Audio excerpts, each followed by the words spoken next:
Bonjour, bienvenue à Riez, à la ECFM. Nous allons vous présenter des travaux que nous allons réaliser sur le OEK, Orestein et Koppel.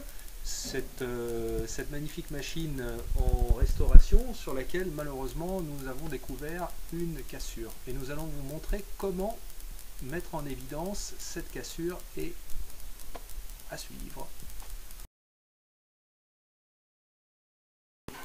Bonjour. Pour la mise en évidence de la cassure, on va utiliser la technique du ressuage.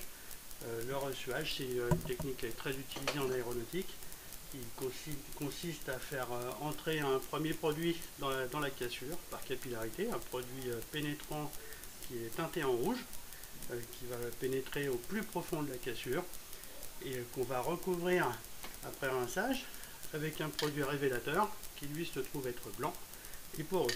Il va aspirer le produit rouge, le faire ressortir et nous marquer toute la longueur de la cassure, même ce qui n'est pas visible à l'œil nu. Alors la cassure dans le moteur, c'est pas une petite cassure, c'est vraiment une grosse cassure de plus d'une dizaine de centimètres, due au gel. C'est un moteur qui a été stocké avec de l'eau dedans et ça lui a pas fait du bien. Donc on va ouvrir un petit peu là-dedans, voilà dans quoi on travaille. C'est pas un petit moteur non plus, mais sur une chemise de diamètre 140, ça rigole pas. Et on va aller voir dedans la cassure qu'il y a. Cette cassure, il va falloir d'abord la nettoyer. Pour ça, brosse métallique, papier abrasif, des outils tout à fait simples.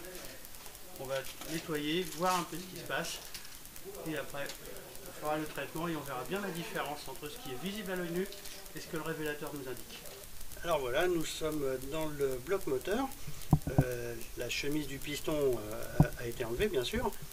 Et nous sommes dans le logement qui contient l'eau de refroidissement.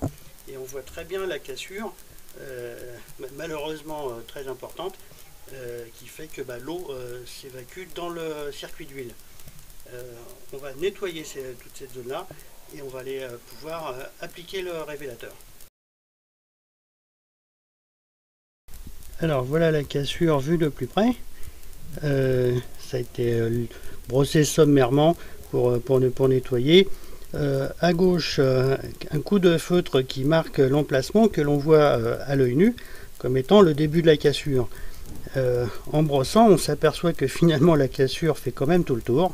Elle passe l'orifice d'arrivée d'eau et elle revient vers l'entrée où on a fait une deuxième marque de feutre pour marquer l'arrivée. C'est quand même assez impressionnant et le révélateur va certainement nous en dire plus. Alors on va faire une application de produit pénétrant. On va essayer bien secouer avant usage. On va essayer d'en mettre juste à l'entrée. Le reste c'est tellement ouvert qu'on n'a pas besoin de le montrer. On pulvérise jusqu'à ce que ça pénètre. Voilà. Pareil sur ce qu'on estime être l'arrivée. On en met entre les deux. Voilà. C'est un produit assez fluide. Ça va rentrer dedans. On laisse agir et on revient tout à l'heure pour le révélateur. L'excès de produit pénétrant a été retiré par rinçage à l'eau, puis séché. Il n'en reste que la fraction infiltrée dans la cassure par capillarité. On peut maintenant appliquer le révélateur. Quelques pulvérisations suffisent et la réaction se fait instantanément. L'autre côté est traité aussi. Même chose, la réaction est immédiate.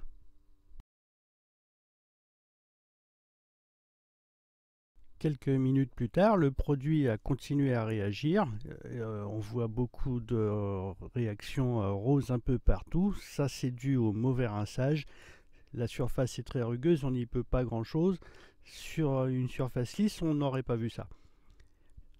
L'observation de plus près montre un petit filament, un petit trait rouge qu'on ne voit pas ici avec la caméra, mais à l'œil nu c'est très très visible. On voit bien le tracé qui révèle la cassure. On en voit nettement plus qu'à l'œil nu. c'est un indicateur qu'il y avait bien quelque chose de caché.